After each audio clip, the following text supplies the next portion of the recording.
video on. Okay. Going? Hi, I'm Sam, and today's Hungry Librarians is not live because we were having technical difficulties, and I'm making Zuppa Toscana. It's that potato soup that you can get at Olive Garden. So I cooked my bacon already, and because we had technical difficulties, I didn't want anything to burn. So we're doing backup plan. I'm going to use this because I don't need that anymore. How you make it is you cook 4 slices of bacon in your pot, and you don't want to get rid of the grease because you want that for the flavor. Trust me. Then you add a pound of the Italian sausage. The recipe says hot Italian sausage. If that's your thing, go for it. I prefer the mild because I have a sensitive palate. And this part is scary because this is when I burnt my eye.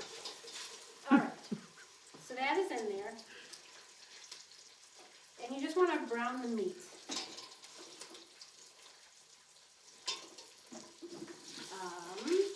Let's see. So then you're going to brown this meat up. And in this cup here, I have an onion, and this plate is some chopped up garlic. I just use my knife to chop it, but if you have a garlic press, that's probably better, because then you don't have the big chunks. I did it again. All right, this is also not something you should do. I didn't realize that there's a piece of wax paper in here. You know, this isn't Food Network, so don't mind me. Trying not to burn myself. All right, I'm just going to put this in the lid.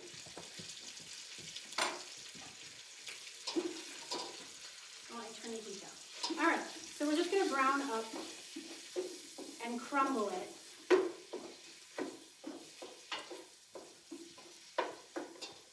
Let's turn that up to about medium heat. And this is, let's see here. Goodness, it's not. So you brown that up, and even once you get the sausage brown, I'm going to wait a second here because it's not quite. Once you get it brown, then you can push your sausage to the sides and saute the onion in the middle of all that deliciousness that's at the bottom of your pan. And it smells divine. it's still hot.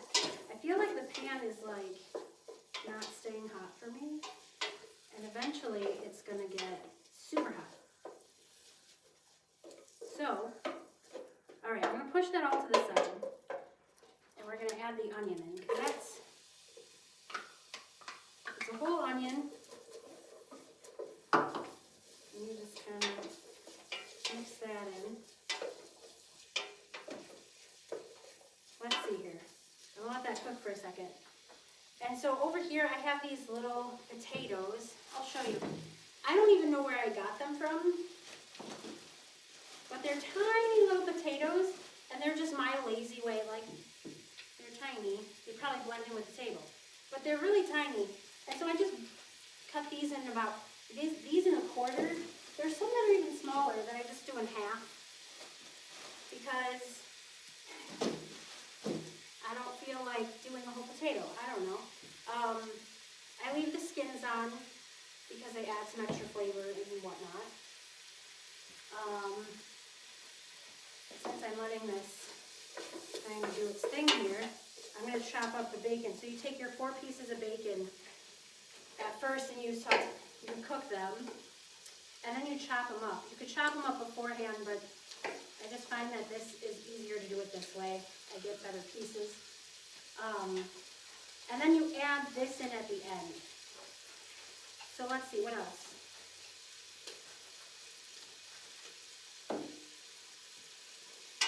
There we go, now we're getting warm.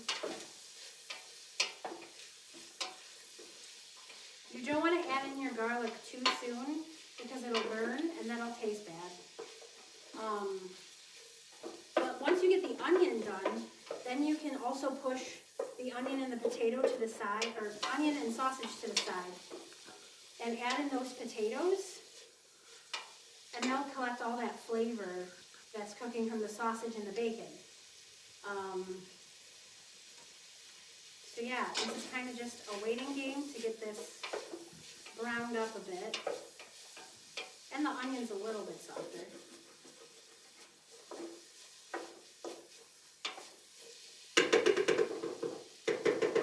Okay, I'm gonna set that there.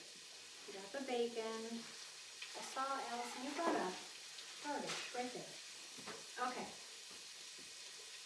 And then for our broth, I do a combination of this chicken bone broth and regular chicken broth, only because there's less sodium in this one, and this one's the full sodium. So just to try to control the saltiness of it, I do add salt to taste, but that's not until the end. Oh, we're getting somewhere here. Okay.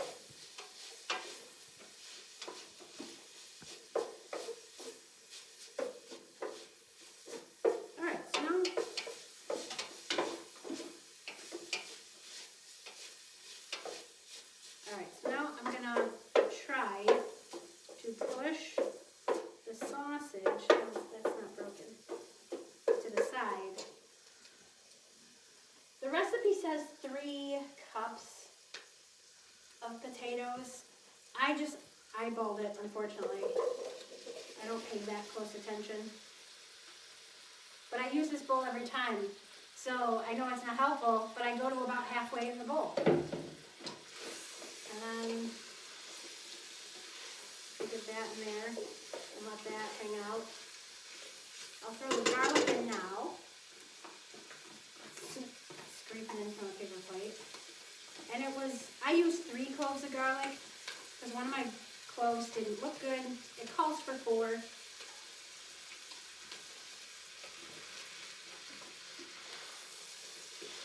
And we'll just kind of stir that around and let it.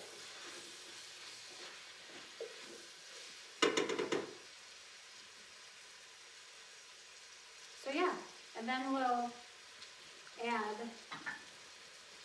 again, the recipe says 4 cups of chicken stock, chicken broth.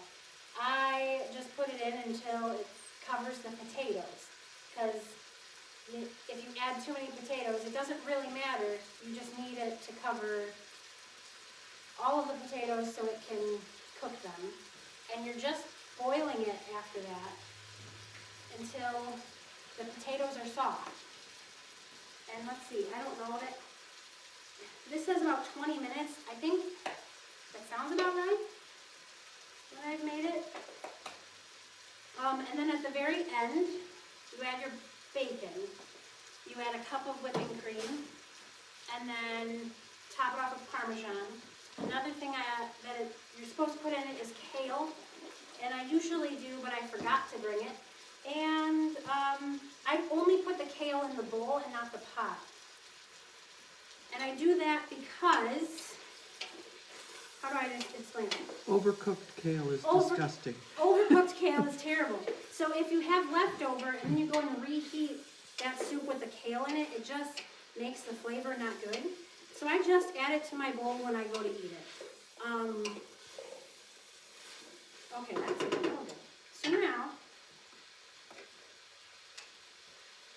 let's see. I'm gonna add that. Ooh. That one doesn't have a thing.